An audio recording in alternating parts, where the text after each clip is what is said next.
e sou técnica do programa Formação. Estamos aqui no Instituto Polis para mais uma oficina com o apoio do FUNCAT. E o tema da oficina de hoje é Projeto Político Pedagógico e os desafios para a sua efetivação. Bom dia, gente. A princípio eu vou falar no microfone, depois acho que eu vou deixar ele, tá bom? O que eu posso dizer? Primeiro que é muito gostoso estar aqui, ser convidada para fazer um trabalho desse, né, para uma conversa sobre plano político pedagógico. Acho que é a primeira coisa que eu preciso dizer.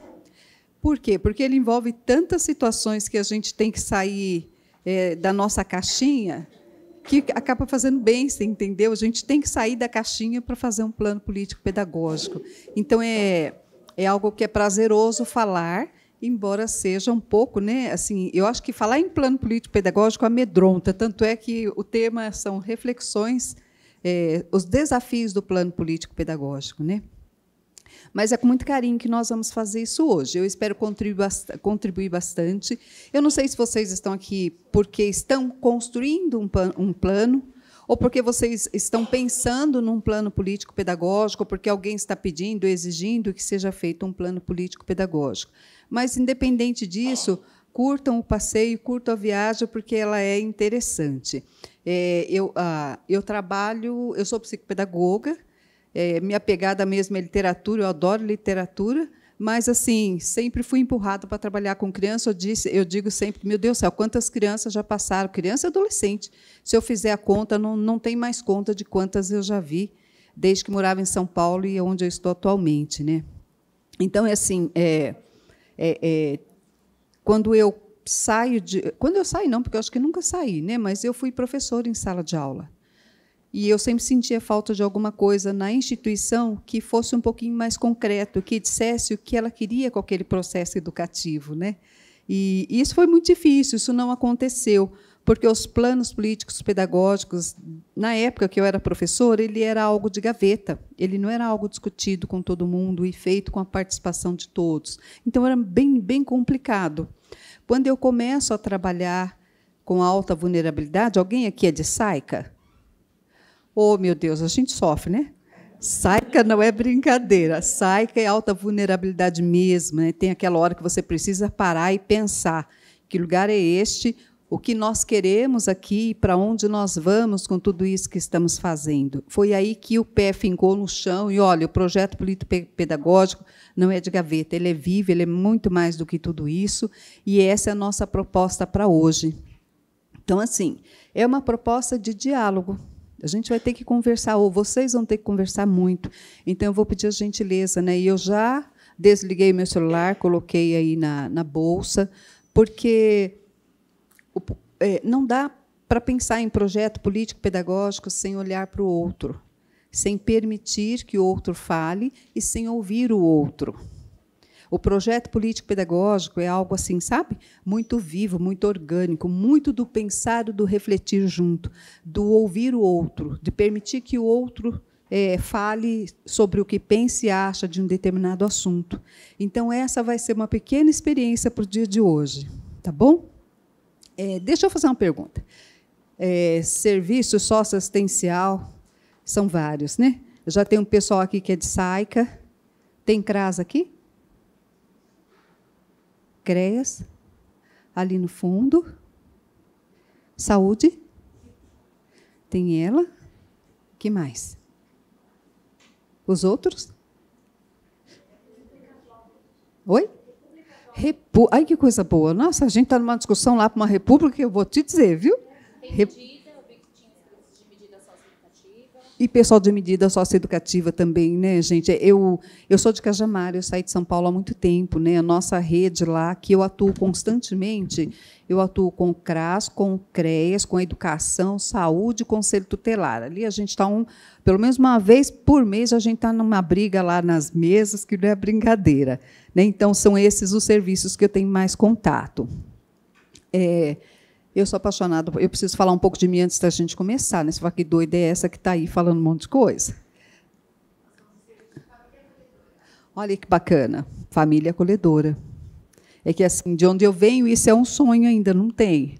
Mas, né, eu sou apaixonada por bichos, então eu escrevo muito. Esse meu trabalho, eu parto do princípio, né? Eu uso os bichinhos, os animais de estimação que eu acabei cuidando, para mostrar as mudanças do planeta e o quanto a gente precisa olhar para o outro, discutir, estar junto do outro, para que a gente possa evoluir para um outro lugar de reflexão.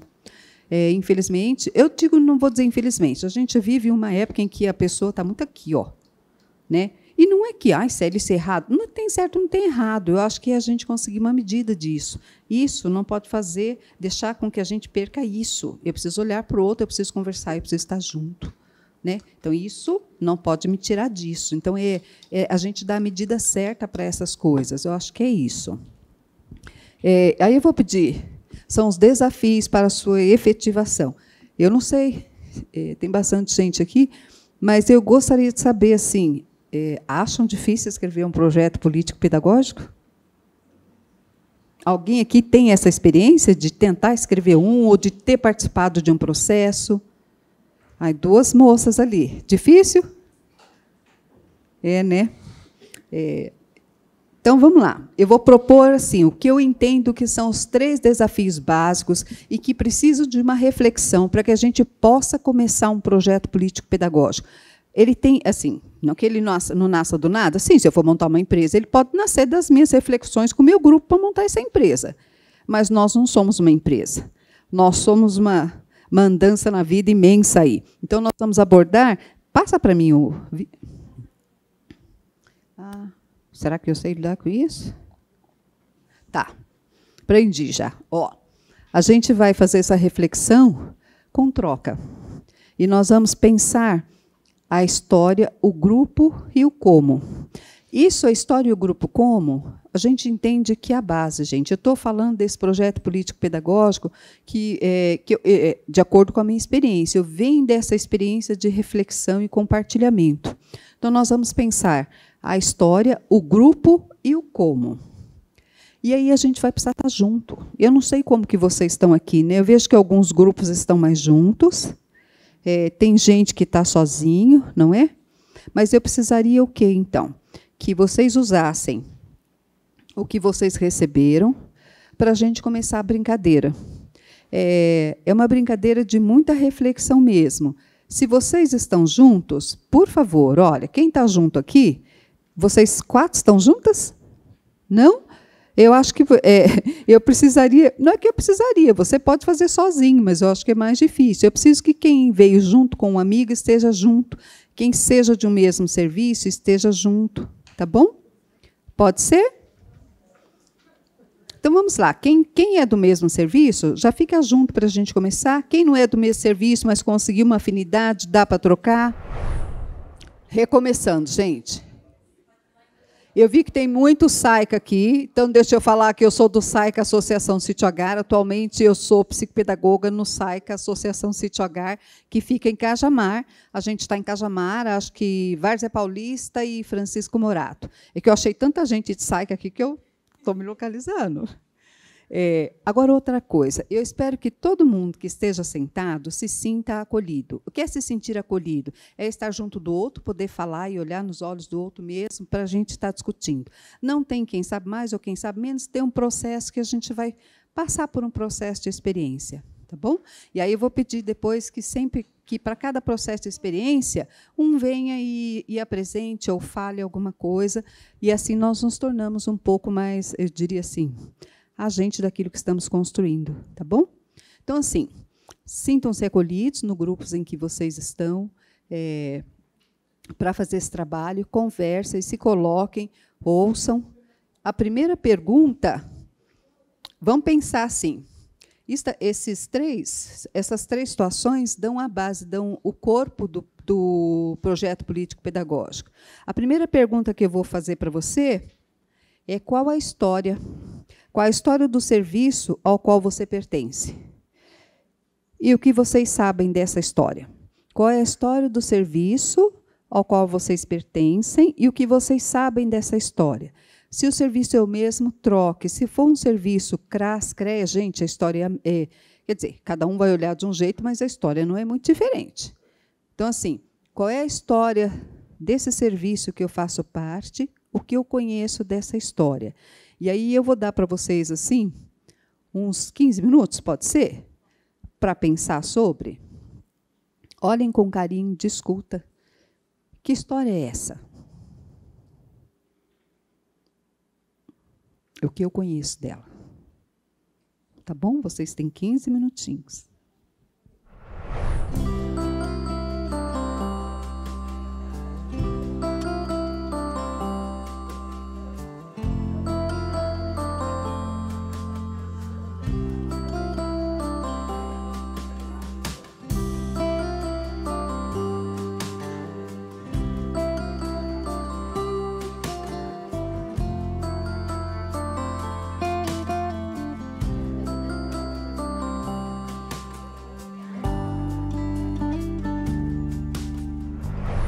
Gente, vamos lá? Vamos trocar o primeiro ponto? Ó, eu coloquei tudo junto assim, mas nós só estamos vendo a história, tá bom? Para cada item desse, eu faço uma pergunta e um momento de reflexão. E aí tem coisas que até são dúvidas minhas, né? Porque eu sou de outro município, e aí eu fiquei imaginando que, chegando aqui, eu fosse encontrar o CRAS, o CREAS e outros sistemas aí, até Conselho Tutelar, essas coisas todas, e eu fiquei imaginando que, nesses serviços, já houvesse um PPP. Então, eu não sei assim, o quanto, caso acolhedor, essas coisas, o quanto vocês já têm um PPP e estão no desafio de olhar para ele de novo, né? Ou quanto vocês estão sentindo a necessidade de construir um plano político-pedagógico. Porque ele é muito bom, gente. Ele tem desafios imensos, mas ele dá um norte para a gente seguir. Então, assim, o primeiro desafio para pensar, e hoje a gente vai fazer somente para entender que é um desafio, a gente precisa entender e passar por isso. É o desafio da história. A história do serviço que se une à história da instituição em que eu atuo. Né? Então, eu vou falar rapidinho para vocês entenderem o que é que eu estou. Eu sou do SAICA, Associação Sítio Agar. Ele surge com o advento da AIDS no Brasil.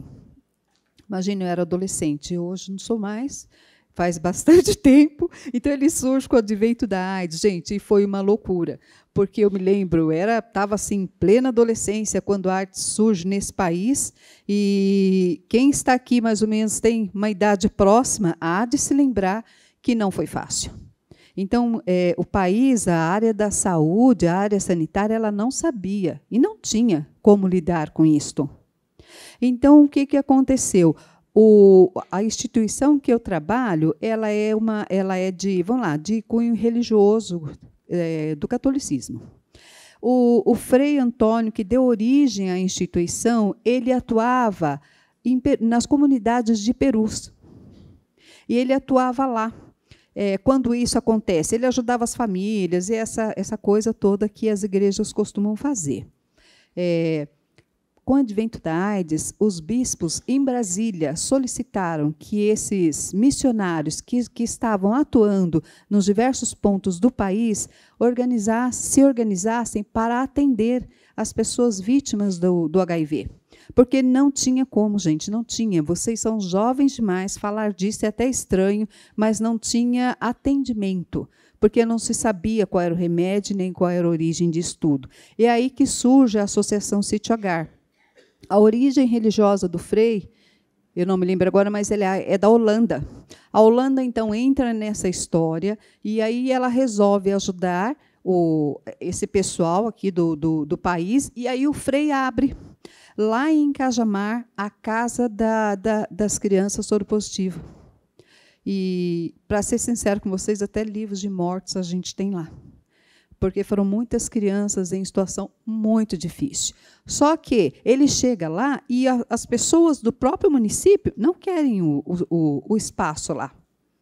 Por que eles não querem? Ninguém sabia como cuidar. As pessoas sentiam medo. Mas com muita insistência, o Frei acabou ficando. Hoje é a Associação Sítio Agar, que está aí quase fazendo 30 anos nessa história.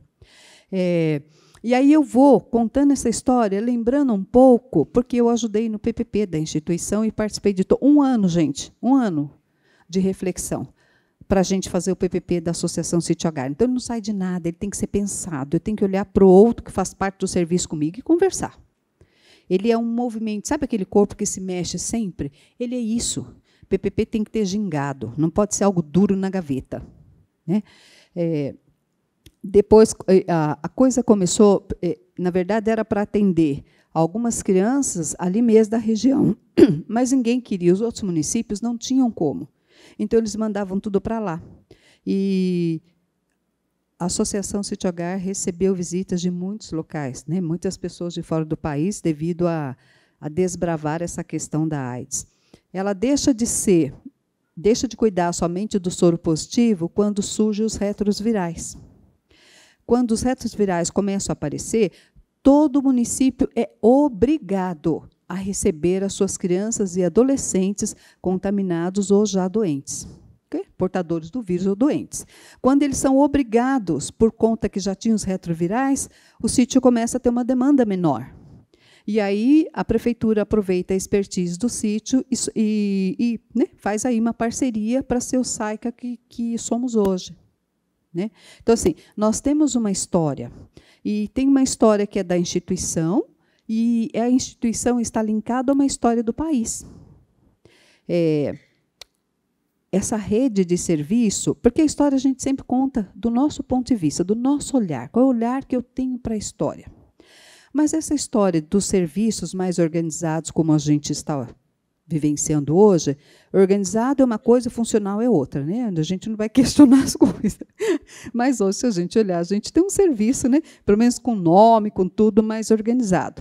Ela também tem uma história, e que registra a história do nosso país. O meu olhar para isso isso surge e se fortalece quando termina o militarismo e a gente entra num outro sistema aí, político que estamos nos debatendo até hoje, né? Aí começam eu acho que os grupos minoritários começam a se mostrar, começa a sua fala, a sua voz, e aí as coisas começam a mudar, e aí surge tanto serviço, começam a surgir os serviços e se fortalecer aos poucos. É assim que eu vejo.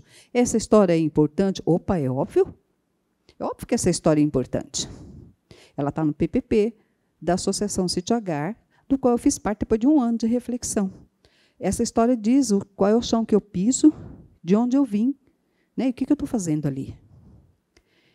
Então, a história do local que você está, do serviço, da instituição, ela é extremamente importante para dar base para o PPP. E aí eu queria saber o que vocês conhecem. Não dá para todo mundo, senão a gente atrasa muito, mas um ou outro que possa vir falar qual é a história do seu serviço, ou da sua instituição. Ou eu vou deixar assim, se candidata, Célia, eu vou falar. Eu coloquei aqui e eu posso falar. Quem se candidata? Eu vi um monte de gente escrevendo.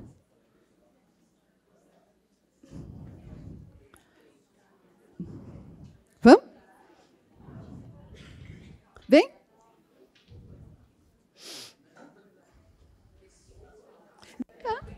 Deixa eu ver.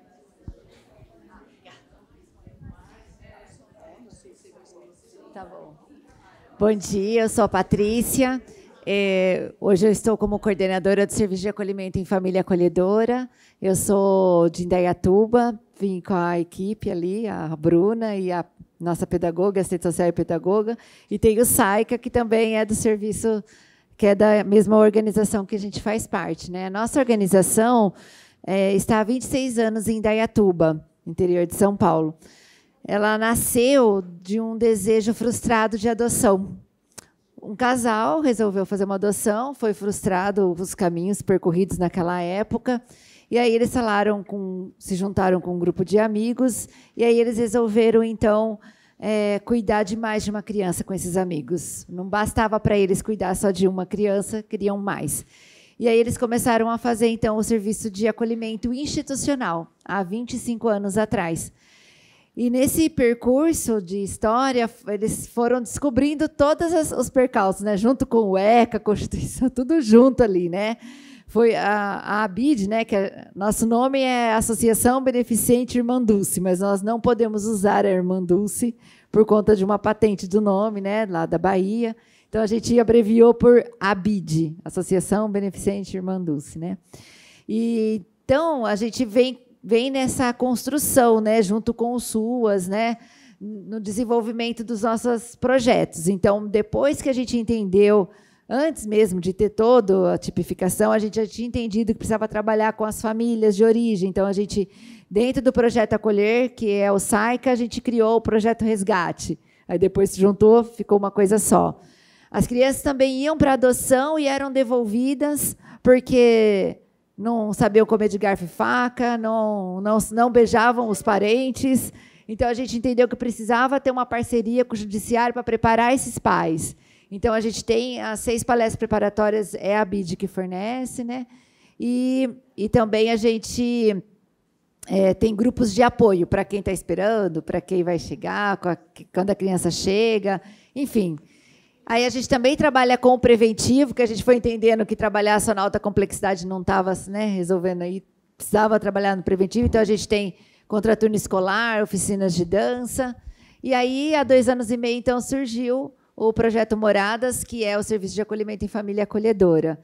Então, a gente foi crescendo junto com o SUAS, né? A BID foi amadurecendo, foi vendo as perspectivas, né, as exigências do tempo, e foi aumentando. É uma história assim bem bonita, porque os fundadores, os primeiros, assim, estão ainda lá, né? Não o casal, né, que originou tudo, não, mas os amigos ainda estão, então eles fazem parte da diretoria, é uma diretoria bem atuante. Então, um pouquinho, é isso. Obrigada. Gostei, gente. Mais alguém? Ou a gente escolhe a dedo, tem um pessoal lá no fundo. Não precisa ser muito. Falar dessa história.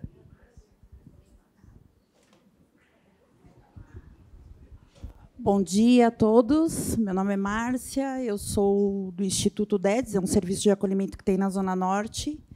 Eu vou falar um pouquinho da história do serviço. Eu trabalho há 30 anos no serviço de acolhimento. Então, eu peguei a fase do...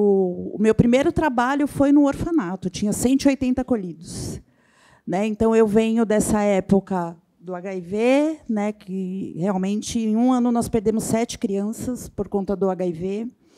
É muito legal, eu estava até conversando com as meninas, de ver o quanto, às vezes, vocês são muito jovens e, às vezes, falam assim, nossa, mas, né, tem que melhorar muita coisa, tem muita coisa para acontecer, as políticas têm que funcionar e tudo mais. Vocês não imaginam o quanto que avançou. Avançou muito, né? A gente veio de uma época que não tinha legislação, o ECA estava nascendo. Então, nós não tínhamos rede, né? Não tinha CRES, não tinha CRAS, não tinha conselho tutelar, né? O judiciário enfiava a Kombi 30, 40 crianças e colocava num lugar, não tinha fiscalização nos serviços. Então, avançou demais, assim, né? Depois que eu saí desse lugar, eu fui para uma casa onde eu fui ser presidente, eu peguei 24 adolescentes desse projeto que estava fechando, fui com eles para lá, e aí nasce a nossa história, né, que é onde eu estou hoje, né, que a gente foi se adequando, né, a trabalhar com um pequeno grupo, um trabalho personalizado de verdade, era depósito de criança. A gente não conseguia fazer um trabalho, não tinha recurso humano, não tinha como.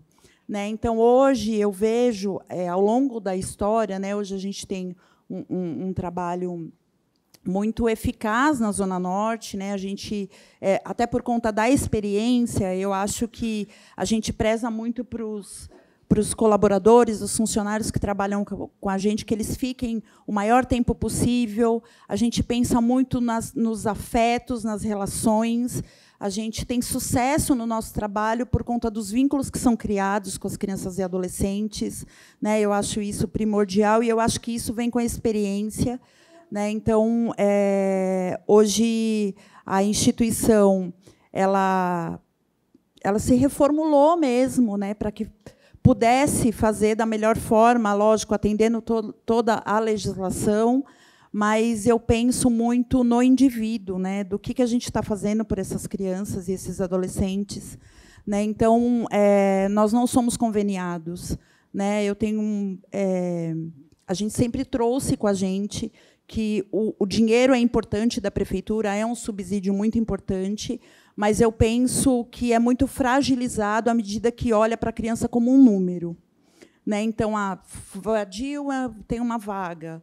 Né? Então, eu acho que o olhar ele tem que ser diferente. Né? A gente tem que transformar vidas, trabalhar essas famílias. Então, hoje, a instituição, a história, ao longo da história dela, foi a gente entendendo, né, a história de vida dessas crianças. Né? Hoje, a gente tem alguns projetos, tem parceria, né, Fazendo História desde que começou. Então, a gente teve muitos projetos lá. A gente tem o Fazendo Uma História até hoje, que são os álbuns, né, que são incríveis. Então, foi isso. A gente foi se fortalecendo, né, ao longo desse tempo. Eu acho que essa é a nossa história, e é isso. Obrigada.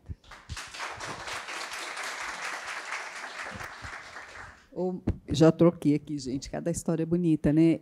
Desculpe os meninos, mas olha que sala cheia de mulher, né? A mulherada parece que enfrenta aí a parada. Mas que bonito, porque quando a gente tem a história e a gente olha para o grupo que atua e a gente tenta alinhar para onde é que nós estamos indo mesmo e como nós estamos indo, colhendo resultados, nasce o plano político-pedagógico. Enquanto a gente não alinha e entende que a gente tem que ir para algum lugar. Eu tenho costume de dizer, gente, para onde? Estou no saco, para onde que essa casa vai? A gente precisa ter rumo, destino. Porque quando a gente sabe para onde a casa vai, a gente vai alinhando o entorno, a gente vai alinhando uma metodologia, nós vamos alinhando uma equipe, nós vamos possibilitando espaços de fala e de escuta para todos que participam do processo, e aí sim começa a nascer e dar vida àquilo que a gente chama de plano político pedagógico. Então, olha quantas histórias bonitas, né? E que as duas histórias marcam algo que é o nosso país. A minha história, a história que as meninas trazem, elas parece que, né, traz aqui o mapa do nosso país inteirinho. Né? E nós somos as pessoas que estão aqui tentando regular um pouco alguma coisa que talvez tenha ficado esquecida. Né? Eu acho muito bacana isso. Desse lado, tem alguém que gostaria de contar? O que escreveu, não precisa ser muita coisa, o que escreveu, o que conhece da história do lugar a que pertence, do serviço, da instituição. Alguém? Alguém? Mas não tem problema, a gente volta depois, tá bom? Isso sem problema. Aí passa um... É meu, já.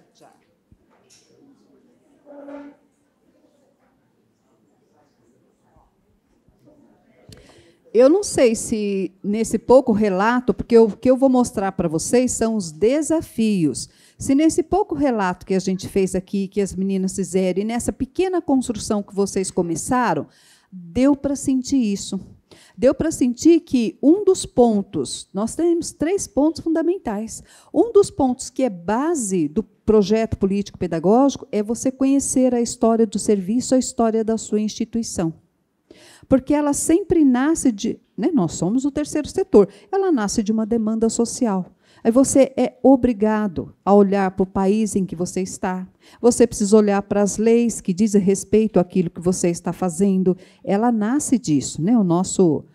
Então, aqui, por quê? Qual é a importância da história? A história reflete a finalidade e os valores que norteiam o serviço, diz de que lugar viemos e ajuda a definir para onde nós vamos. Eu preciso considerar a história.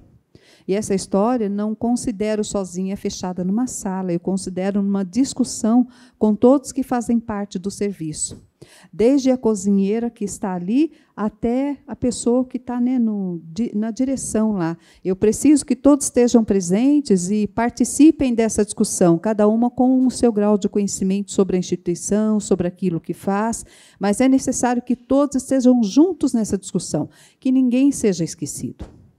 Porque aí sim você começa a caminhar num sentido que é único, que é para todo mundo, e as pessoas estão inseridas nesse contexto. Então, a história é isso. Eu vou passar aqui, voltar, né? Acho que eu volto aqui. Nós vamos falar do grupo agora. O que eu quero saber de vocês? vocês atuam em grupo, porque num SAICA, numa casa acolhedora, no CRAS, no CRES, a gente não atua sozinho. Se a gente atuar sozinho, a gente afunda. Em grupo, né, a gente quase afunda, a gente fica pedindo uma boia. Gente, eu não sei se essa é a realidade de vocês, mas é a minha. Então, às vezes, a gente está ali pedindo uma boia, alguém me joga uma boia aí para eu ficar aqui. Então, assim, a gente não atua sozinho. Então, eu vou fazer uma pergunta agora para a gente entender qual é a importância do grupo. E vocês podem citar em forma de tópico, tá bom? Olha, eu entendi, eu vim sozinha hoje, mas a importância, eu atuo tanto com esse grupo, a importância do grupo é tal. Entendeu? Então, eu gostaria de saber. Eu acabei escrevendo aqui. Vamos pensar no grupo. Como o serviço se organiza para fazer o que faz? Essa é a primeira pergunta. Como que vocês, porque o serviço somos nós, né? Como que vocês se organizam para fazer o que fazem?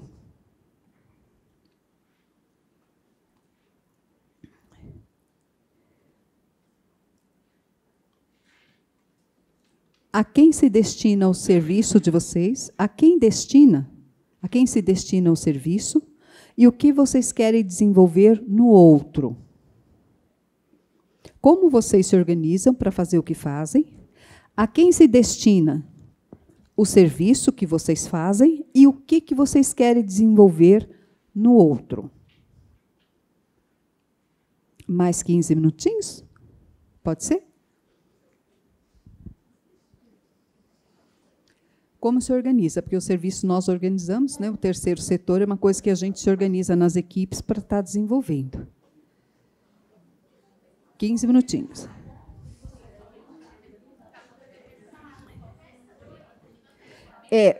Na verdade, como vocês se organizam para fazer o serviço? O que vocês fazem?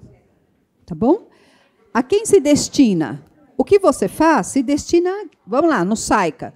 O meu serviço se destina prioritariamente, né, ainda sou da área de pedagogia, se destina a quem? Ele se destina às crianças e aos adolescentes e às famílias das crianças acolhidas. E aí eu tenho que pensar, o que o meu serviço, ou o que eu, né, enquanto parte da equipe, pretendo desenvolver neles? O que eu tenho ali? O que eu vou desenvolver naqueles que eu atendo? Tá bom?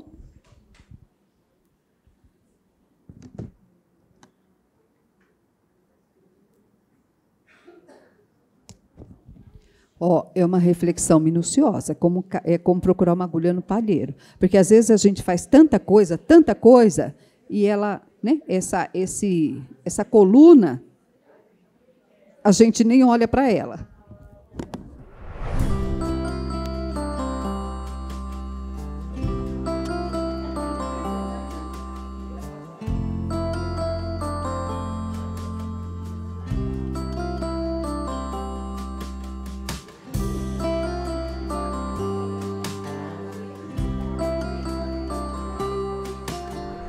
Você viu o que é o grupo, né? Já está todo mundo interagindo. Daqui a pouco já estão trocando telefone. Vamos recomeçar? Meninas, vamos recomeçar? Porque 11 horas a gente vai fazer uma pausa para o café, depois a gente vem para uma última reflexão. É importante vocês também, conforme nós formos falando, vocês forem sentindo que isso dá base, isso pelo menos alinha o olhar. Né? Porque a trajetória nesse percurso ela não se dá de uma hora para outra. Precisa sentar-se muito, discutir-se muito, depois no final eu falo. Mas pelo menos que alinhe o olhar. No meu ponto de vista, esses são os 3 grandes desafios. Agora a gente vai falar um pouco desse grupo que atua junto. Né? É importante eu reconhecer o grupo do qual eu faço parte. É importante saber o que eu faço e com qual objetivo e o que eu quero desenvolver no outro. Se eu não tiver isso aqui alinhado, até o meu trabalho diário fica difícil, né? Imagine um PPP, isso tem que estar aqui, ó. Tudo bem que às vezes a gente se perde, né? Porque às vezes no terceiro setor acontece algumas coisas meio complicadas, opa, a gente dá uma... Mas aí a gente volta para o eixo, meu eixo é aqui, ó. Né? Então, assim, A proposta de hoje é que vocês possam sentir essa base maior, que é o PPP, e depois resolverem construir, irem alinhando com a ajuda de uma pessoa que leve vocês constantemente para a reflexão. Precisa ir para o diálogo, precisa ir para a reflexão, precisa ir para a troca, precisa trazer os problemas que vocês têm para a discussão no grupo de vocês. Né? Tem algumas etapas desse processo que vão acontecendo à medida que eu acho que o serviço se coloca realmente no lugar de construir o seu plano político-pedagógico, projeto político-pedagógico, tá bom? Então, a pergunta seria bacana se vocês estivessem todos, porque alguns estão em grupos, outros não, né? Tivesse com o seu grupo mesmo, porque é o momento de você reconhecer um pouco o grupo. Eu fiz uma pergunta para vocês, que na verdade, é o que vocês fazem, a quem se destinam o que fazem, não é? E o que vocês querem ver no outro. O que vocês querem desenvolver no outro? Se isso não está consciente no grupo, o PPP ele é muito bacana por conta disso, o quanto ele alinha a nossa caminhada, né? Ele vai alinhando constantemente a nossa caminhada. Opa, estou saindo aqui. E não é que não se possa sair, a gente pode sair, sim.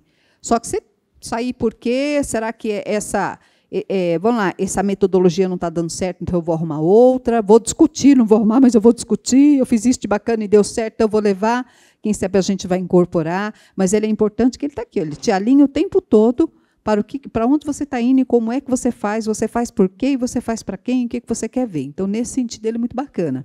E eu já fiz alguns convites aqui. Conforme eu fui andando nos grupos, eu convidei alguns para falarem. Então, eu vou chamar o moço aqui, né, que parece estar um pouco, ele fez ali, se uniu ao pessoal ali do fundo, mas eu acho que ele está um pouco sozinho.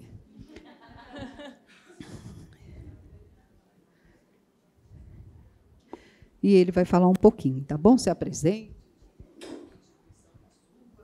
Tá. Bom dia a todos. Eu sou o Thiago, sou psicólogo de formação. Né, estou como gerente no Serviço de Acolhimento para Crianças e Adolescentes, um SAICA, como boa parte das pessoas aqui, né, pela organização social Ser Especial. Bom, como nos organizamos, né, para executar o que fazemos? Deixa eu ler minha cola. Nos organizamos com reuniões periódicas para alinhamento das ações e estratégias. Tá? Então, mensalmente, a gente se organiza com os plantões, todas as equipes, e a gente pensa as nossas ações, objetivos e etc. Né? Quais são as ações ali que nós intercalamos para chegar onde a gente quer chegar? Né? São pensar como que vai ser feito o acolhimento da chegada da criança, pensar como que vai ser a construção de vínculo, como que vai ser a preservação da história individual dessa criança e desse adolescente, né? E também quais são as habilidades que podemos promover para que eles tenham independência, autonomia e possam ter as suas atividades de vida diárias bem desenvolvidas para o dia a dia. Né? Bom, acho que aqui eu consegui resumir. Né? O público-alvo são as crianças, os adolescentes e as famílias e a região, né? O território. Então, estou um pouco nervoso. Muita gente aqui olhando retoma pra mim. só com a gente, assim. Não, tá ok, bacana. Quando vocês fazem isso, o que vocês querem desenvolver no outro? Sim. Então, o que a gente busca promover no outro? Né? Condições para um pleno desenvolvimento, né? Para a construção e o fortalecimento de vínculo familiar e comunitário, né? Para a promoção de um ambiente acolhedor e protetivo, para que eles tenham também ali espaço de escuta para a construção do seu projeto de vida. Isso tanto a família quanto as crianças. Né? Bom, eu acredito que falei tudo. O SAICA é Professor Arnaldo Golinelli. Ok? Dúvidas? Não? Então, tá certo. Obrigado a todos. Obrigada. Gente. Olha que eu vou começar a gostar de fazer isso, hein? Eu escolhi mais alguém. Acho que foi daqui e daqui, né? Daqui. Quem é que vai falar desse cantinho? Vem. Não precisa ser muita coisa, não. É assim o que vocês pensaram. Já que, às vezes, são serviços diferentes, mas trocar aí alguma coisa. que vocês fazem? Fazem para quem? O que vocês querem ver desenvolver no outro? Vem, uma de vocês. Quer falar daí? Pode. A gente dá essa força. Ai, gente, eu me chamo Adriana, represento a organização CEPAS. Na CEPAS, a gente tem 2 serviços de básica, né, que é o CCA, e um na educação, que é o SEI Santa Rosa de Lima. Mas, voltando para a área da assistência, o que a gente busca desenvolver no outro é o fortalecimento de vínculo, né, familiar, autoestima, integração social com a comunidade, com as famílias, autonomia também, né, para que as crianças e os idosos, porque também a gente trabalha com os idosos, tenham mais qualidade na atividade diária deles, mais qualidade de vida. E aqui tem outros serviços, né, tem SAICA e República. E, no caso deles, é mais trabalhar a autonomia também, né, porque, no caso da República, eles vão ser preparados para a vida, né, assim, fora de um SAICA, né. Então, é isso, basicamente, que a gente falou. E o que ele falou foi tudo perfeito, não tem... Eu sou muito sincera, eu acho que o nosso serviço vale ouro, porque a gente está lidando, né, de certa forma, com situações tão delicadas, mas o quanto esse parar de trabalhar é sintoma de todo um contexto social. E o quanto a nossa função, seja o que você fizer dentro de um serviço de acolhimento, ou dentro de um CREAS, ou dentro de um CRAS, ou outros serviços, né, que eu atuo mais dentro desse, o quanto ela exige um exercício de diálogo e de busca de saída sempre. Independente, não, mas eu não posso porque a regra é essa. E se você for para a regra, você vai ficar no mesmo lugar uma vida inteira. Nós somos desbravadores, nós somos fazedores de novas políticas, nós somos aqueles que têm que mostrar as necessidades de se caminhar diferente.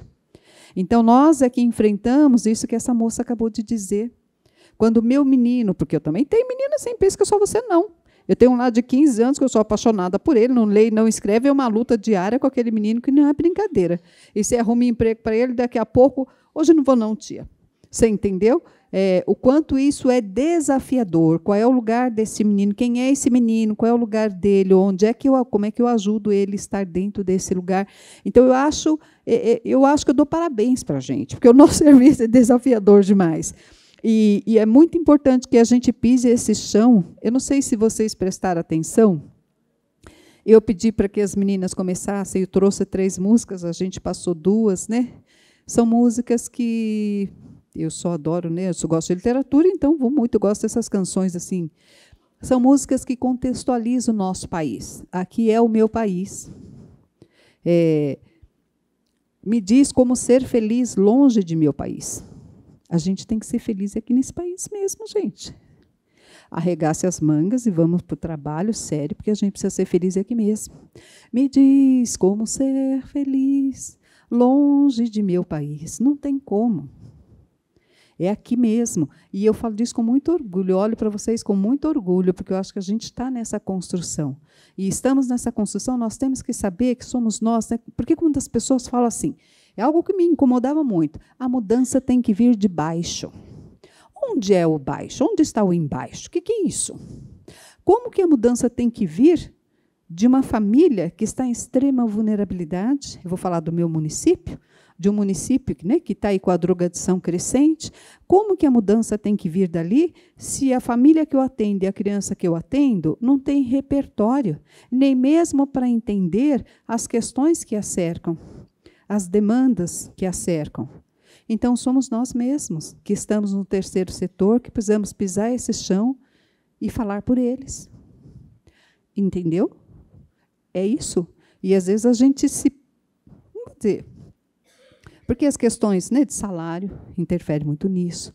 Eu não posso perder o emprego, então eu não vou enfrentar tal coisa. Mas o quanto o nosso serviço é extremamente um exercício político, de diálogo, de ir atrás do que precisa, de ouvir não e não se contentar com não. Não, que não? Como não? Eu vou buscar um sim.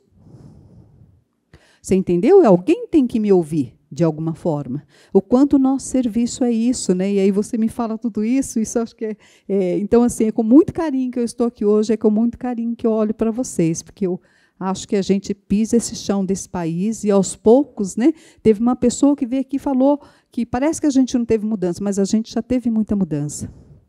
E a gente já teve mesmo muita mudança. Eu não sei qual foi o serviço de acolhimento que ainda não fez o reordenamento aqui, porque a gente tem um reordenamento para fazer, que dá para a criança um outro olhar, que coloca a criança num outro lugar. Né? Passamos, pelo menos lá onde eu trabalho, e eu cheguei em 2015, a gente começou o reordenamento em 2015. O reordenamento precisa ser feito. Alguém precisa ouvir que a criança precisa existir, que ela é criança de direito, que ela não está ali para, sabe, põe mais um aqui, não é assim. Não é? E olha que quem é que faz isso? Somos nós. A gente pisa esse chão, aqui é o meu país. Como que eu vou ser feliz longe de meu país? E a gente precisa pisar esse chão. E já que nós estamos no terceiro setor, não sei porquê, né? Porque às vezes eu já me perguntei muitas vezes, como que eu vim parar aqui? Mas eu aprendi tanto que hoje eu sou grata. Né? Eu aprendi tanto no terceiro setor que hoje eu sou grata. Né? Então, se estamos no terceiro setor, vamos fazer valer o terceiro setor. O terceiro setor é luta, é discussão, é busca por direito, porque somos nós que somos, na verdade, o porta-voz desses meninos, dessas meninas, dessas famílias que não têm como, né? Eles não têm, como que eu vou dizer, vocabulário mesmo, entendimento, como é que eu entendo esse contexto todo para saber, para fazer valer alguma coisa. Tá bom? E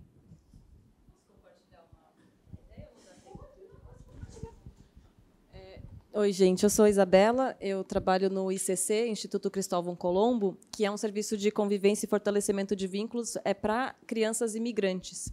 Então, ouvindo a professora falar um pouco sobre o meu país, como vou ser feliz, né, sem estar no meu país, para a gente isso é uma questão assim, primordial, porque a gente tem a intenção de preservar a cultura original dessas famílias, dessas crianças, mas a gente também precisa passar por uma adaptação de como as coisas são no Brasil. Então, tem muitas crianças que não falam português, tem crianças que falam português e servem como tradutoras para a gente se comunicar com a família.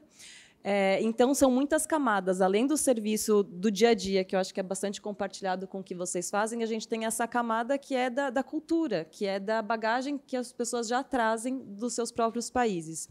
E aí, nesse sentido, da gente também ser uma ponte para eles, porque os imigrantes acabaram de chegar, eles não conhecem os serviços, os equipamentos públicos, eles não sabem como acessar isso.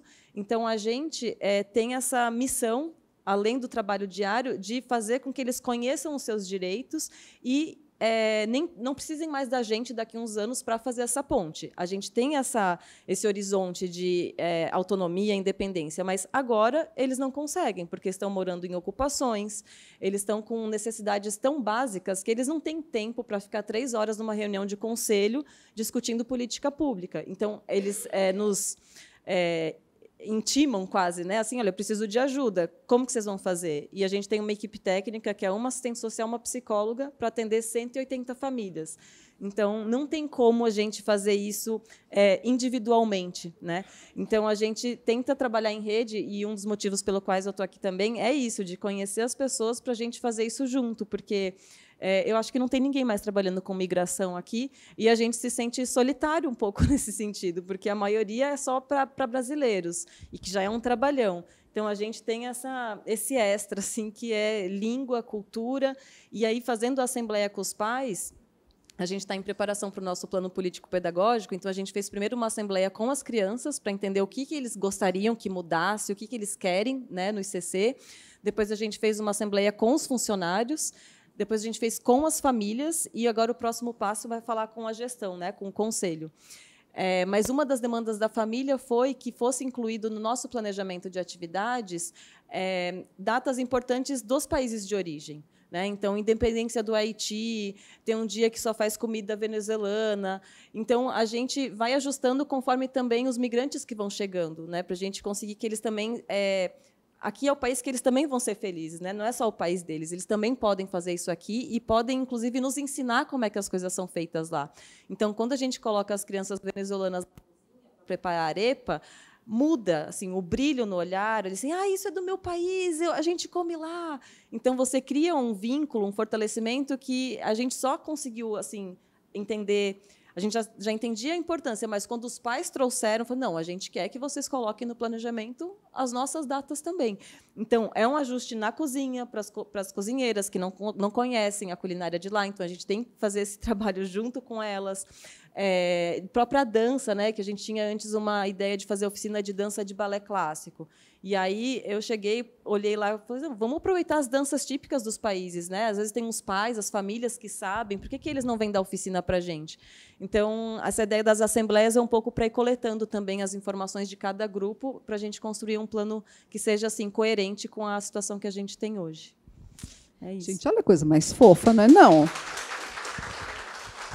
Adorei isso. Isso é o projeto político-pedagógico. Tem que levar todo mundo para a discussão, senão ele não é feito dentro de uma sala por uma pessoa. Ele é discussão, ele é encontros, né? Precisa disso. Geralmente, uma pessoa tem que mediar. Seria muito importante que ele fosse feito não por alguém de fora, mas por uma pessoa da instituição. Porque você está ali, teu corpo está ali, né? O teu movimento está ali dentro, você conhece aquelas pessoas, conhece como funciona. Né?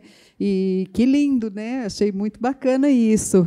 E aí eu cito Milton Nascimento, o lugar de onde eu vim mora no coração. Não tem como deixar isso, né? Isso não significa que não se possa, como que a gente tem muitas crianças haitianas lá também, né? Que você não coloca novas, não é colocar novas construções, some a que você já traz, né? Porque essa é a origem do nosso país, somos tantos, somos muitos, somos de muitos lugares, né? Eu acho que é isso. Mas bacana, que vocês já estão assim tão bem caminhando, né? Que legal. E eu pedi para alguém aqui desse lado falar. Vem cá. Chama aqui na frente que eu gosto de ver vocês.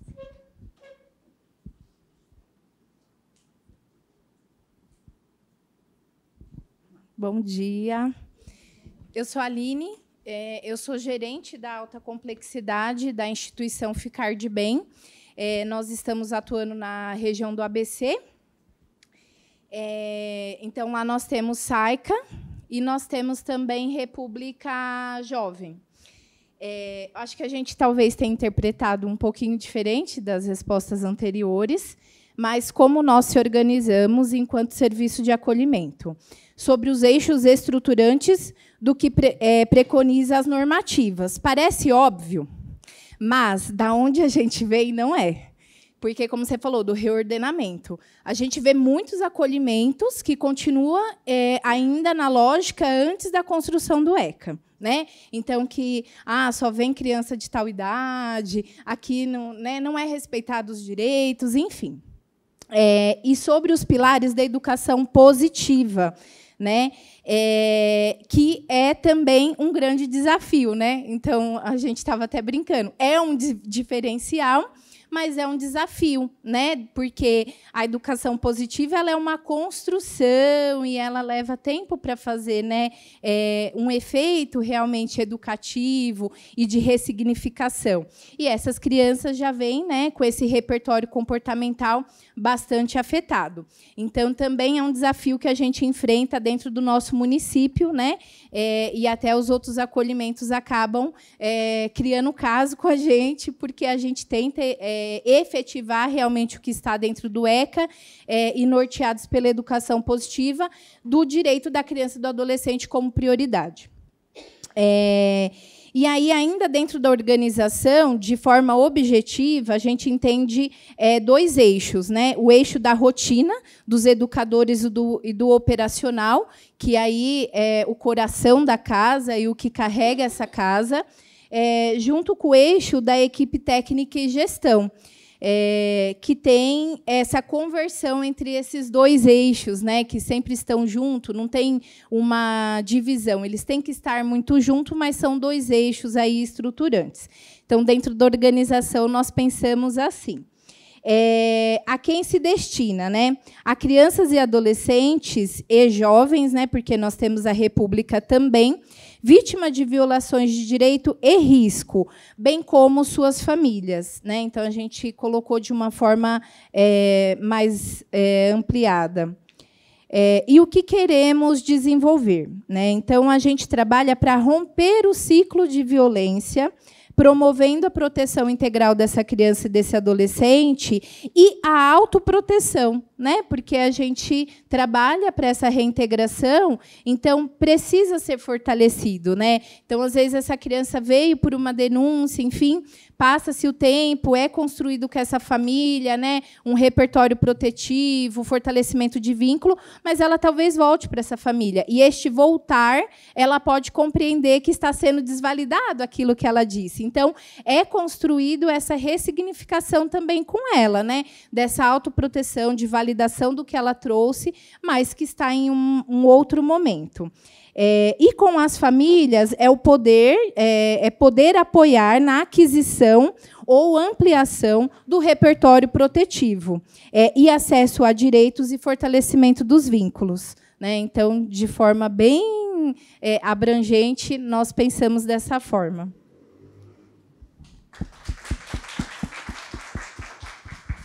Então, eu já vi um pouco até do nosso trabalho aí na sua fala, né? É muito ruim desacolher uma criança ou um adolescente sem ter conseguido reparar o que levou a criança ou o adolescente para o serviço de acolhimento. Quem é de serviço de acolhimento sabe disso, né? Não conseguir reparar o que levou a criança ou o adolescente para o serviço e chega o momento, por algum motivo, ela é desacolhida, nossa, você faz até com o coração meio triste. Porque a ideia é realmente reparar. A criança precisa de uma reparação para que ela possa se sentir validada naquilo que aconteceu, né? Desacolhê-la sem que essa reparação aconteça é difícil. Então, é isso. Aqui é só uma síntese, tá, gente? Qual a importância do grupo? O reconhecimento de quem somos e, principalmente, de quem somos juntos.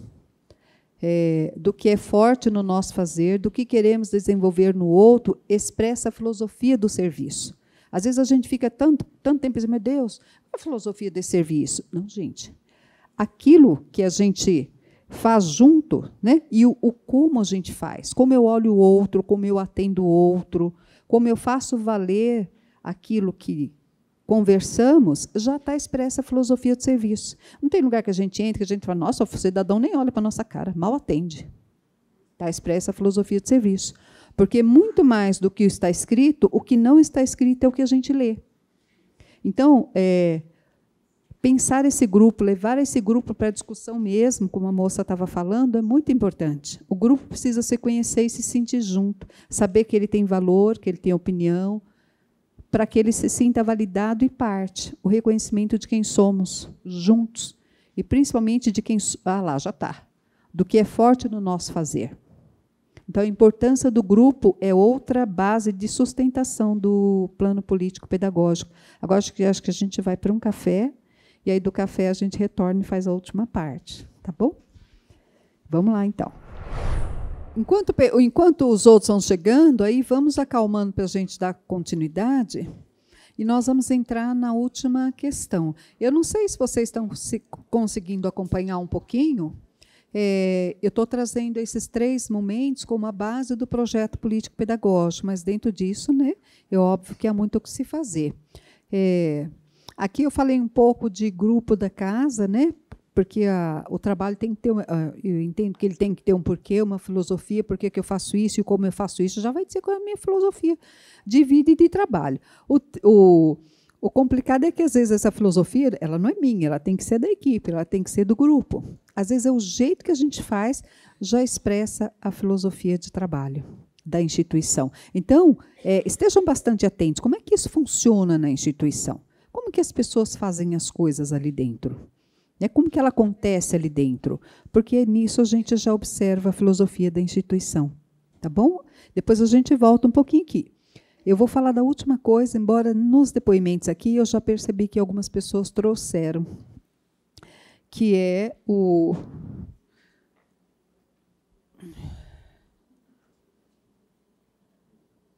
como. Esse como, não sei, acho que são 3 desafios, mas quando a gente pensa em como, a gente pensa em metodologias, né? Como é que eu faço? né? Por que eu faço, como é que eu faço, onde eu quero chegar com isso, e a gente já vai pensando aí em metodologia de trabalho. O PPP tem que ter uma metodologia. E aí eu fico pensando assim, quando a gente fala pedagogicamente, em metodologia, parece que você está sempre associando a questão de escola, né? O coitado do pedagogo dentro de um SAICA, não sei se as meninas vão concordar comigo, que eu não sou pedagogo, eu sou psicopedagogo, mas quando eu cheguei lá, todo mundo esperava que eu fosse fazer lição de casa com as crianças, que eu fosse ficar brava se elas não fizessem a lição de casa. Não é isso, meninas? Não, mas ele não fez a lição, você não vai brigar com ele? É muito engraçado isso. Né? Olha, fulano não prestou atenção na aula, ele está de reforço, chamou a pedagoga. É um negócio assim que, quando se fala em pedagogia, se pensa em escola. A pedagogia vai para muito além disso. Né? A pedagogia é um jeito da gente ensinar e aprender de estar com o outro. E ela é voltada para a infância, mas eu entendo que ela é também para o mundo adulto. Na Associação Sítio Hogar, eu digo muito assim... eu acho que muitas pessoas vão concordar comigo, né? Quando me perguntam para onde essa casa está indo, que é uma pergunta que eu faço muito, para a compreensão de uma vida coletiva. Meninas, como é difícil. Até mesmo você conversar sobre isso com os educadores. Vida coletiva. O que é viver coletivamente?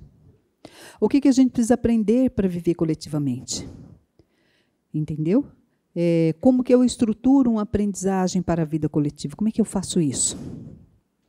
Entrando já em metodologia. Mas o quanto é difícil você... É difícil, é sofrido, mas é belo. Não vamos tirar a beleza das conquistas da gente. Mas não é fácil. Para onde a nossa casa está indo, que é a casa que eu atuo.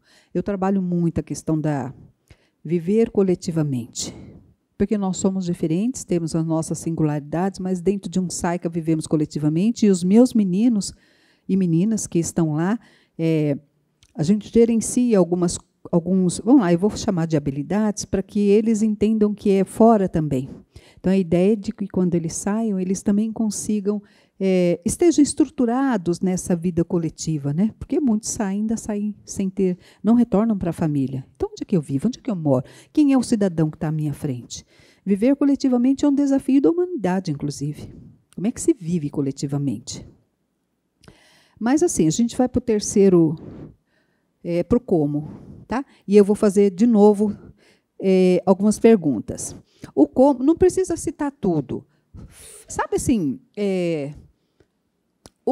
lembra, se vocês estão em equipe ou mesmo estando sozinhos, lembra de uma coisa que vocês façam juntos. Juntos. Um dos momentos, eu vou dar um exemplo, tá bom? Um dos momentos que eu adoro é fazer assembleia com os meninos. Eu gosto muito da assembleia, a gente tem lá um modelinho de assembleia, que acho que muita gente conhece, mas é uma assembleia que os meninos avaliam o mês vivido, né? O que foi bom daquele mês vivido, o que não foi bom, o que ele critica daquele mês vivido, o que ele sugere. Eu adoro essa assembleia, porque no começo, né, os meninos já vão olhando, principalmente adolescentes, eles olham para a sua cara e vão dizer assim, para, tia, que é isso? Mas depois eles mesmos começam a pedir. Quando isso vira rotina, porque todo mês a gente avalia o mês vivido. Quando vira rotina, e você esquece da assembleia, são eles que pedem. E é bacana, porque a assembleia não pode deixar de ter uma devolutiva. Se o menino, até período de férias, bom, vamos para a assembleia, o que é possível fazer nas férias, é possível fazer por quê? Não, desculpa, é roda de conversa. A assembleia a gente avalia sempre o vivido. E depois a gente dá uma devolutiva. Se o menino... Porque eles falam muito, gente. Se o menino diz assim, o que você critica na casa? A Assembleia tem algumas normas, eles não falam o nome, né, do outro, nem nada, eles aprendem que o que acontece é que não é bom, né? E o que acontece também é bom. Mas vamos lá, o que você não gosta na casa? No lugar dele dizer assim, fulano grita muito, ele diz...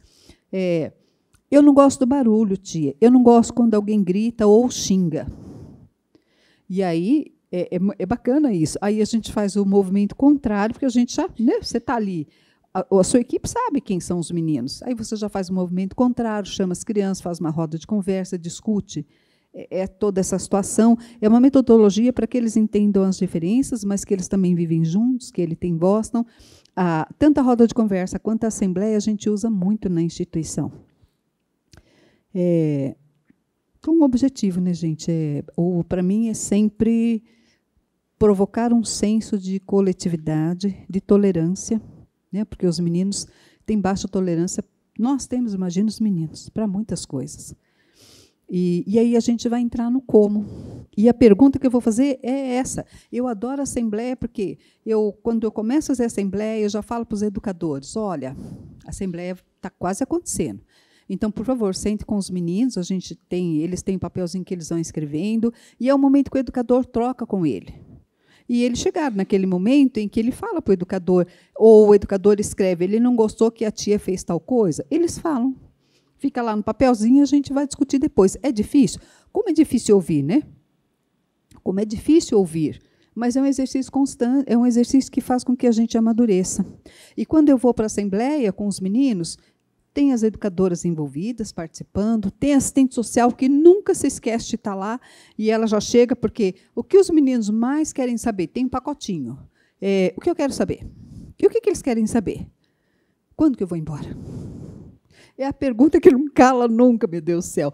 Quando eu vou embora? Às vezes eles vão embora e querem voltar, mas não cala nunca. Aí a assistente social sempre participa, a coordenação da casa.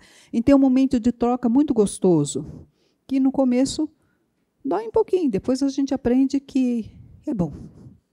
Então, assim, se eu avaliar, vocês vão avaliar o que vocês fazem de bom juntos.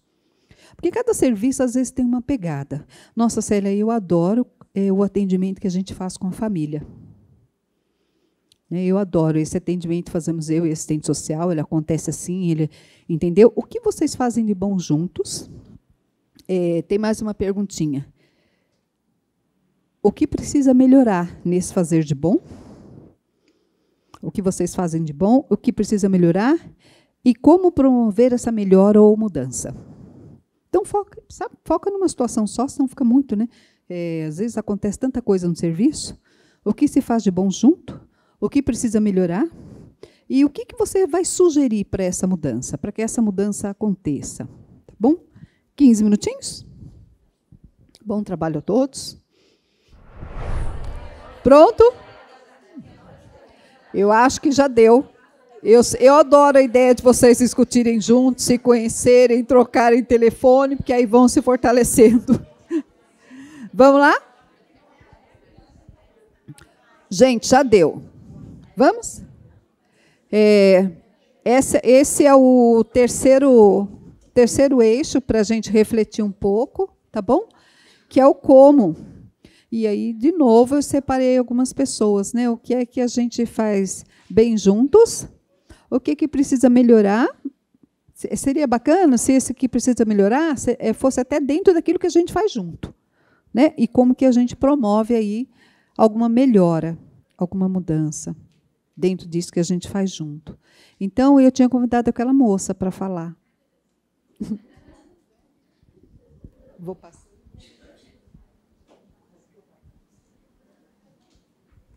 Bom dia, todo mundo.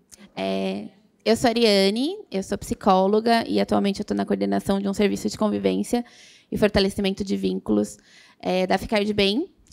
A Ficar de Bem, como a Aline falou, né, é uma instituição que está no Grande ABC. O serviço de convivência que eu coordeno, ele fica especificamente em São Bernardo, no território do Ferrazópolis, que é um território, né, de alta vulnerabilidade das famílias. Por isso que, inclusive, nós estamos lá. A parte do que a gente faz bem juntos, né, até conversando com a Amanda, que é a gerente também do serviço, eu acho que a parte da construção coletiva entre os colaboradores. Então, a gente tem um planejamento mensal, né, das atividades que a gente precisa entregar para os parceiros, para a prefeitura, e isso não é feito por uma pessoa e as outras executam. Isso é feito no coletivo. Então, os educadores, eles participam desse planejamento, né? Eu, enquanto coordenação, a equipe técnica, e aí a gente vai construindo junto o que a gente quer trabalhar naquele mês, seguindo os eixos, né, estabelecidos do serviço de convivência, o que a gente quer trabalhar naquele mês e quais competências que a gente quer, quais competências e habilidades que a gente quer promover para aquelas crianças e adolescentes. Então, isso é construído sempre no coletivo. Nós temos, inclusive, uma parada técnica semanal, que é de sexta-feira, Nós não temos atendimento às sextas, então a gente usa a sexta-feira para fazer esses planejamentos, reuniões, né, discussões de casos. Então, tal criança apresentou tal comportamento, vamos tentar trazer isso para trabalhar no coletivo, né, para trabalhar essa habilidade, promover essa competência nessa criança, nesse adolescente.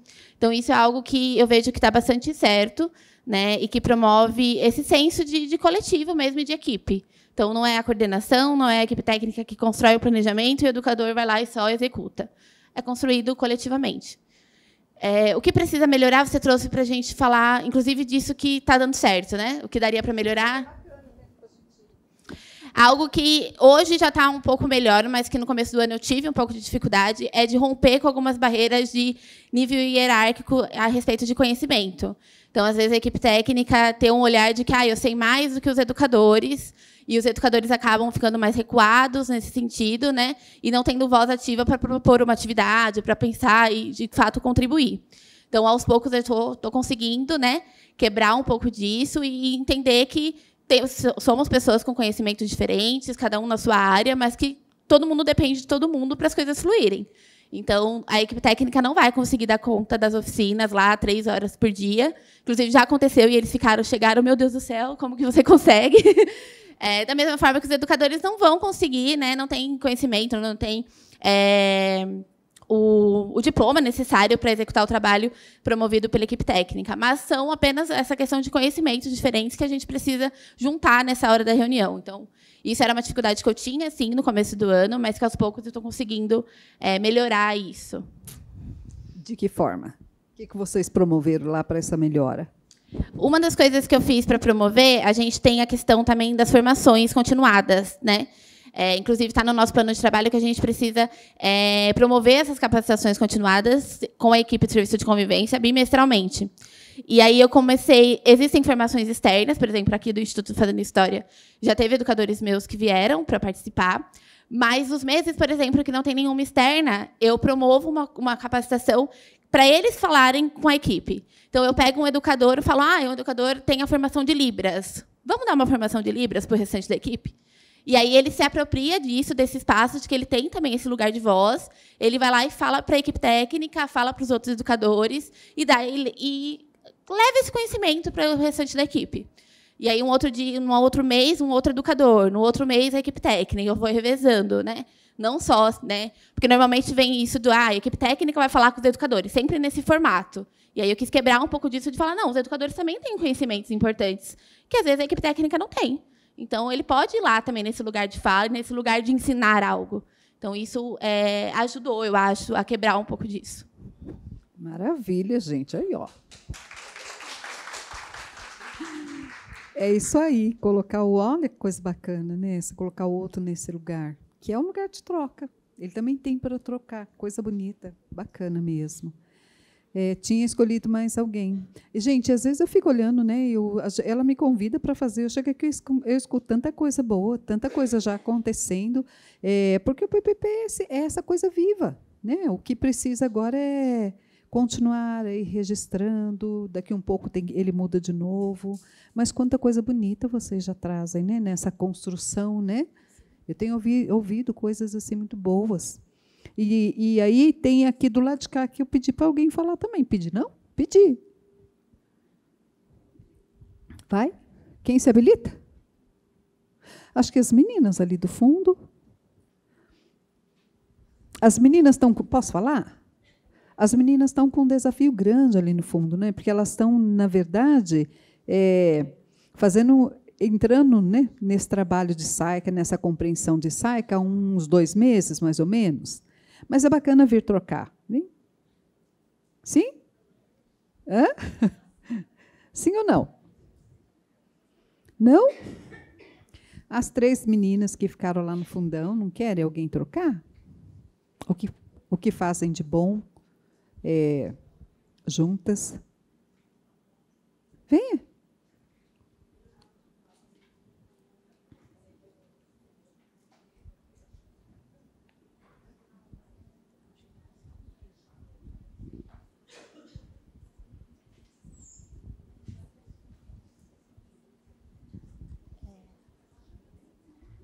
Bom dia a todos. Meu nome é Cleide.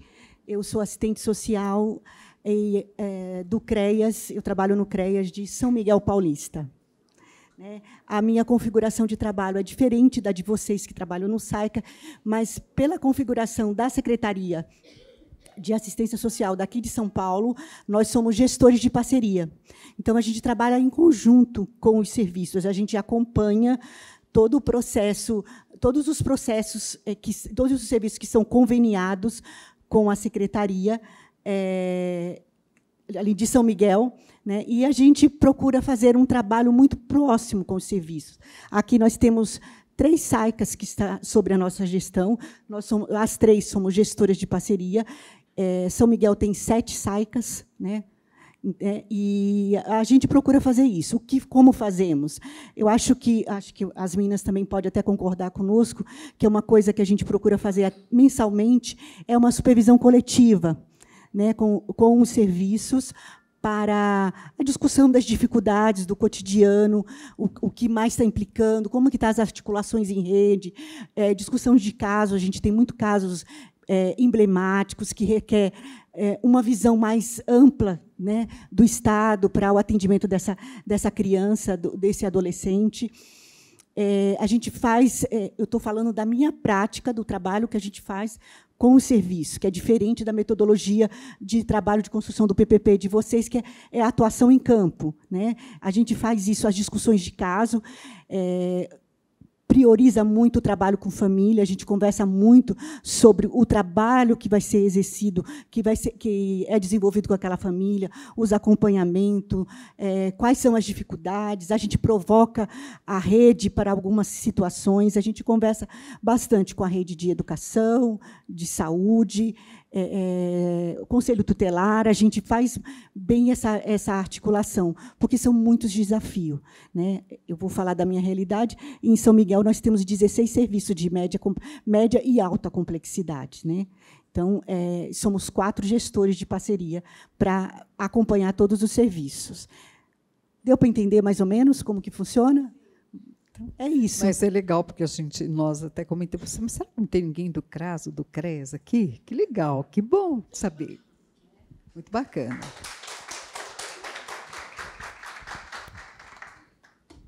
Coisa boa, gente.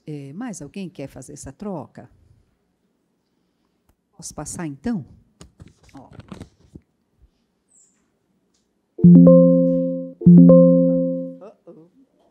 Acho que é para cá.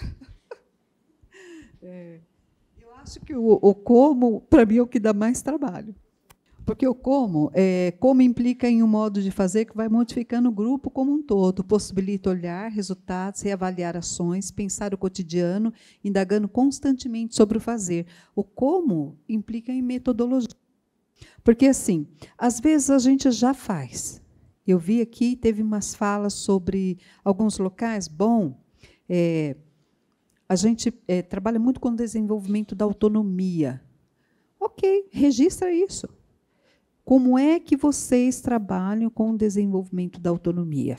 Porque quando a gente coloca um modo de fazer, fica mais fácil de avaliar o resultado. Se eu tenho um modo de fazer, eu consigo avaliar o resultado, eu consigo sentar junto e dizer assim, não deu certo, então vamos fazer de uma outra forma, vou mudar aqui um pouquinho. Então, o como é isso.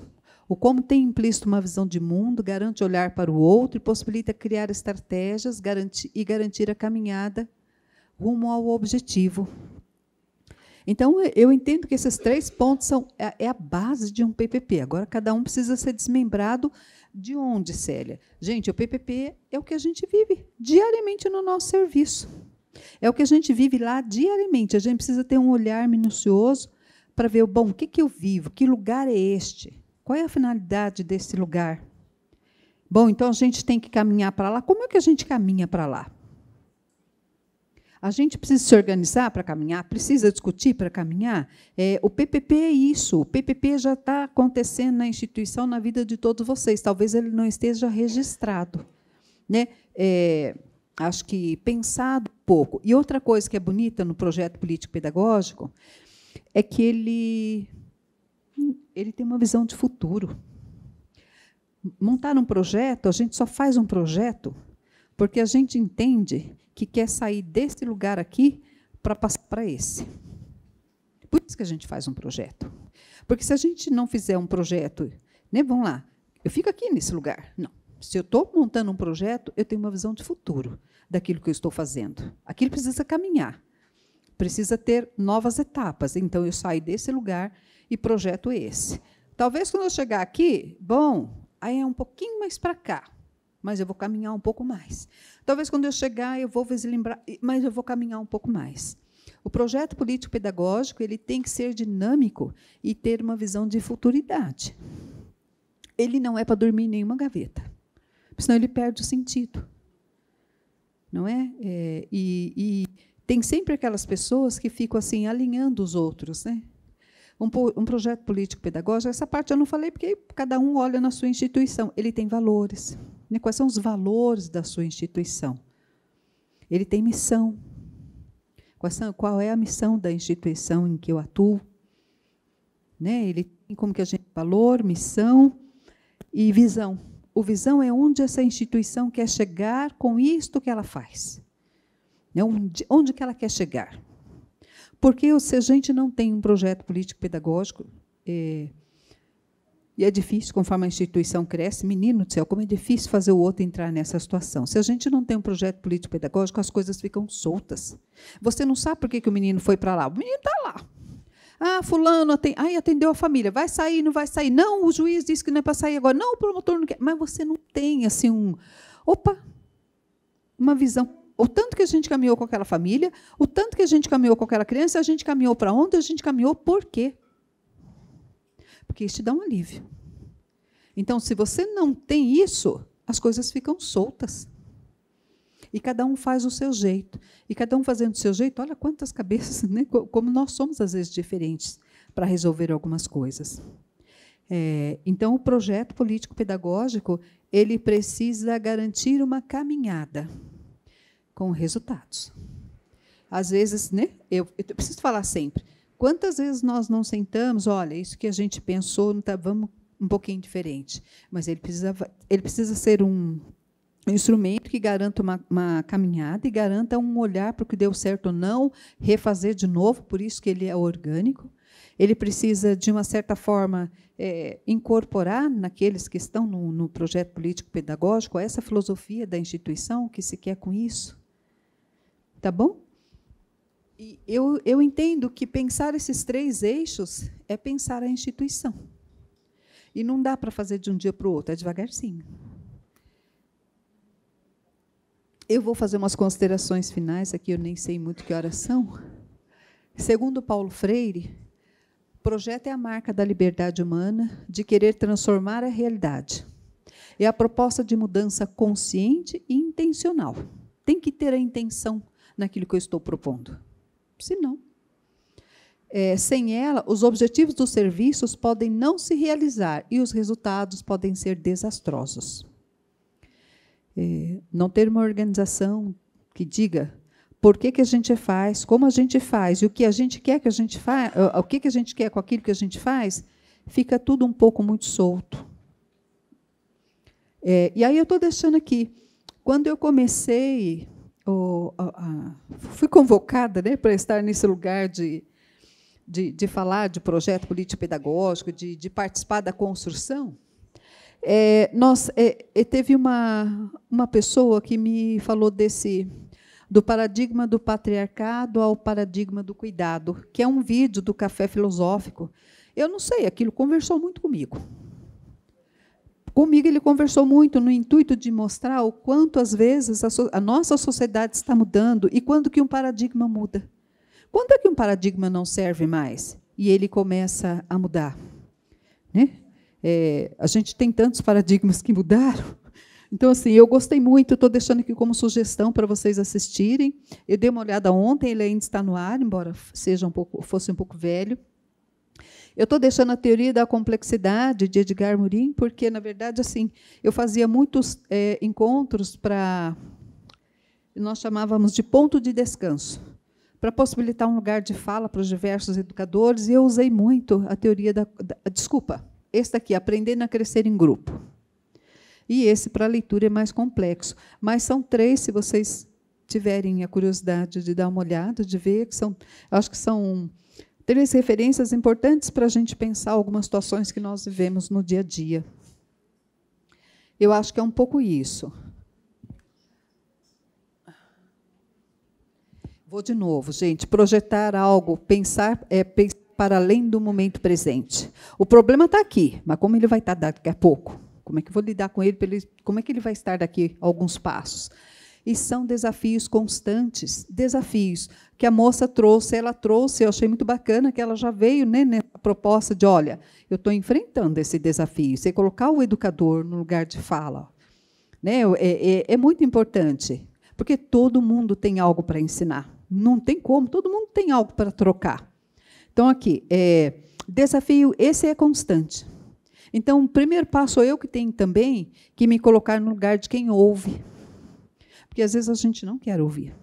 Né? A gente acha que eu estou certa e acabou, não é assim.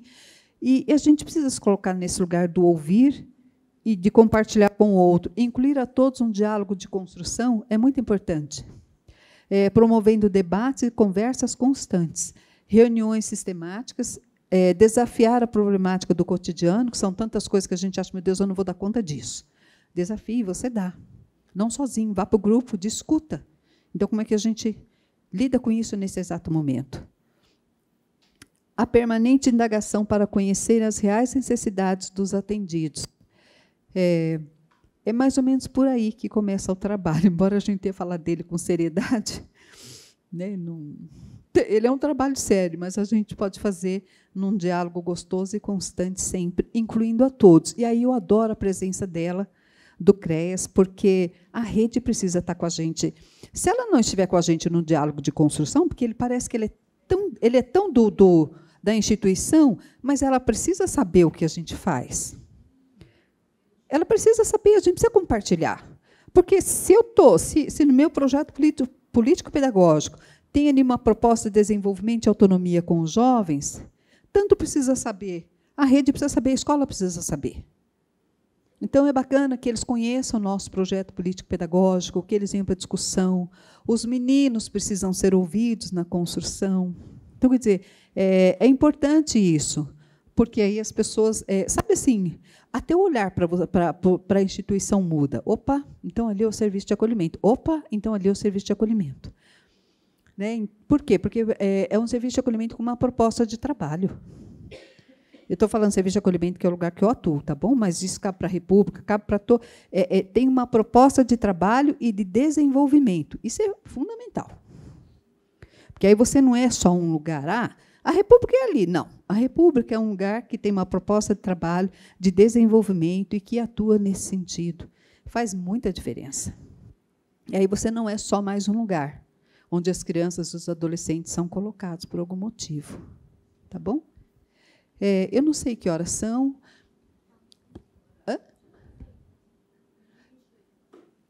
Meio-dia 22, né? Eu espero ter colaborado, pelo menos, para um pouco das reflexões de vocês. Façam elas juntos, nunca sozinhos. É um processo, não nasce de uma hora para outra. Então, eu vou deixar aqui também assim, né? Aí é um pouco da minha caminhada. Dá licença agora de eu compartilhar. Vou compartilhar um pouco do meu trabalho literário, né? Como que eu chego nessa história toda. Eu chego no serviço de acolhimento porque eu sou uma pessoa que acredita muito na vida como processo de evolução.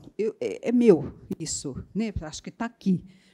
Isso eu penso para todos os seres. A vida como processo de evolução, para mim, é fundamental. Então, eu escrevo sobre isso, utilizando os diversos seres, que eu chamo de os outros seres, né? Que eu acabei cuidando, que eu acabei resgatando e cuidando. Mas, Célia, o que você faz nos seus escritos? Eu falo sobre o surgimento de uma nova era. Bom, Célia, como que eu faço isso? Eu faço isso partindo da avaliação das mudanças. Avaliar o que muda é muito importante. Avaliar o que muda diz para a gente que rumo que as coisas estão ganhando. Então, eu faço isso partindo de um processo de mudança. Todas as vezes que eu apresento esse livro para alguém, eles dizem, você faz uma reportagem lúdica. Eu faço uma reportagem lúdica. Todos os fatos que estão nesse livro, eles realmente aconteceram. Chegou uma época da minha vida que eu dizia que eu era uma caçadora de terremotos, tufões, porque eu falava sobre isso. Eu falava sobre a mudança que a Terra estava vivendo, eu falava sobre esses pequenos detalhes da vida e que passam desapercebidos porque o nosso dia a dia é corrido. E a minha proposta é muito associada, né, essa questão que eu falei hoje para vocês. Eu sou uma pessoa que acredita numa nova era, mas a gente não pode ir sozinho, a gente tem que ir junto.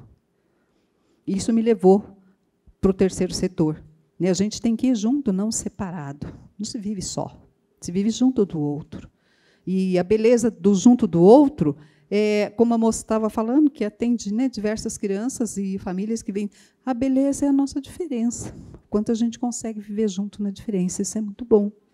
Então, acho que é o segundo livro, esse está há algum tempo já mas eu tenho imenso carinho por ele. Acho que é um pouco isso. E agora eu queria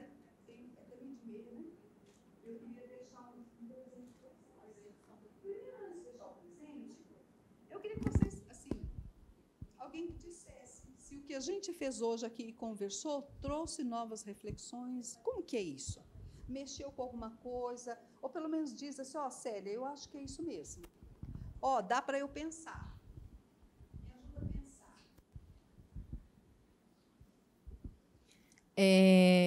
Acho que sim, né? Acho que é principal assim tirar um pouco do lugar comum, mais reflexivo, né? Trazer mais nesse sentido. O que a gente estava discutindo aqui é que nós fizemos, né? E não foi de forma coletiva, mas no sentido de cumprir um protocolo, de ter um documento. Então, o motivo de estar aqui hoje seria nesse sentido, né? Reconstruir e realmente fazer com que ele seja vivo. Então, acho que fez muito sentido. Uma dúvida, né, seria no sentido assim, quando a gente vai para a parte do como, que aí a gente vai estruturar, né, quais serão as atividades, o que a gente vai propor. Eu fico bastante na dúvida se a gente coloca de uma forma macro, ou realmente assim mais esmiuçada no projeto político-pedagógico, né? Então, seria, por exemplo, vamos ter assembleia, roda de conversa e tal, vamos ter, por exemplo, desenvolvimento da autonomia, fortalecimento de vínculo, e, para isso, vamos fazer isso. Ou precisa estar assim mais vai ser semanal, vai ser, sabe, se é uma coisa mais esmiuçada, ou no projeto político pedagógico ele é algo mais abrangente, só como um norteador. Então, quando a gente fala, vou falar assim na mesa, quando a gente fala em assembleia, como ela é uma avaliação mensal, ela tem uma frequência. Agora, eu vou falar assim de metodologia. A metodologia ela acontece para mim, quando eu localizo que tem alguma coisa que não está bom, precisa ser resolvida. Ou então, quando a gente decide mesmo desenvolver a autonomia. Bom, como é que eu faço isso? Vamos lá.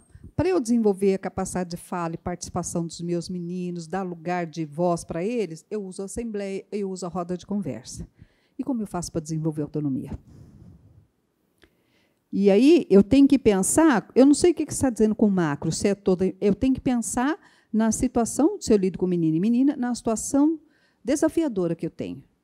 E ali, junto com os atores, até mesmo incluindo as crianças, eu consigo construir, não vou dizer saídas, mas eu consigo construir uma forma de trabalhar.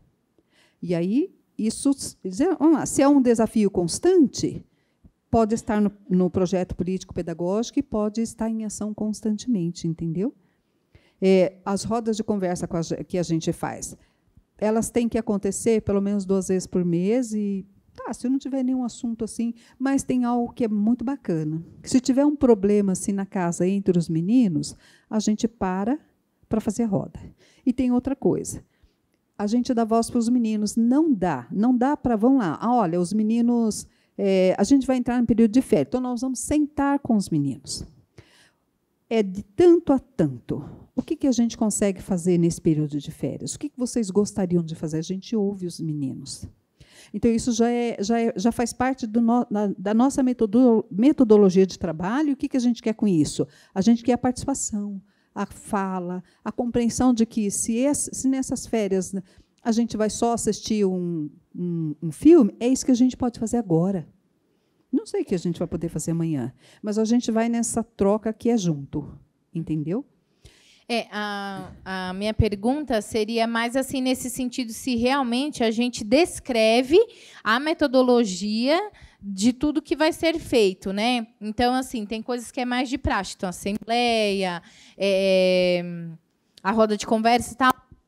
A gente também atende, a gente tem também um plano de trabalho. Então, assim, se tudo isso, né, que a gente vai executar no dia a dia, então, as oficinas socioeducativas, tudo que a gente vai desenvolver precisa estar escrito, né, com a metodologia, tudo lá dentro, ou se a gente pode colocar de uma forma macro, sabe? Você pode. Agora eu entendi sua pergunta. Você pode. Se você está desenvolvendo tudo isso que você faz, tem uma finalidade: desenvolver diálogo, participação. Então, esse é seu macro. Aí você vai dizendo embaixo as estratégias. Agora eu entendi. Você pode fazer isso. Tá bom? Acho que é um todo e depois você só fala, entendi.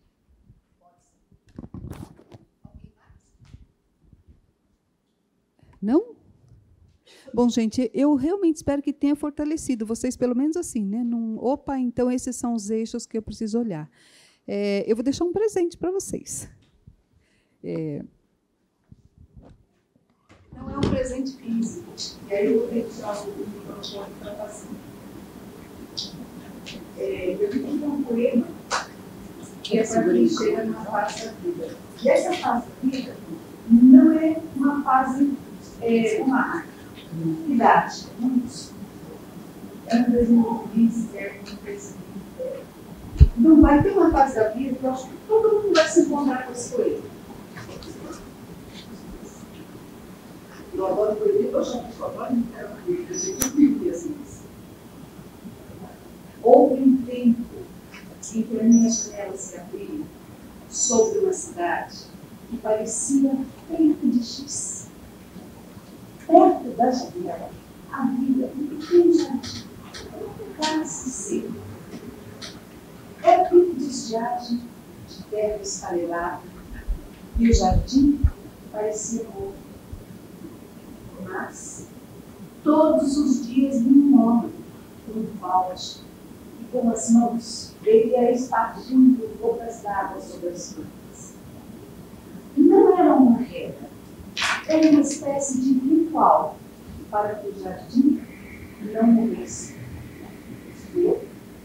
Eu olhava para as plantas, eu olhava para o homem, eu olhava para as gotas d'água que caíam de seus dedos magros e meu coração ficava completamente feliz. Às vezes, eu abro a janela e encontro o jasmineiro em flor. Há visto crianças que vão para a escola, pardais que pulam pelos muros, gatos que abrem e fecham os olhos, sorrindo por trás, borboletas brancas, duplas azuis, como refletidas no espelho. Às vezes, não deu paz. Tudo está certo no seu lugar, cumprindo o seu destino. E eu me sinto completamente feliz. Mas, quando eu falo dessas pequenas felicidades certas que existem diante de cada janela, uns dizem que elas não existem. Outros que elas só existem diante das minhas janelas. E outros, finalmente, que é preciso aprender a olhar para vê-las assim.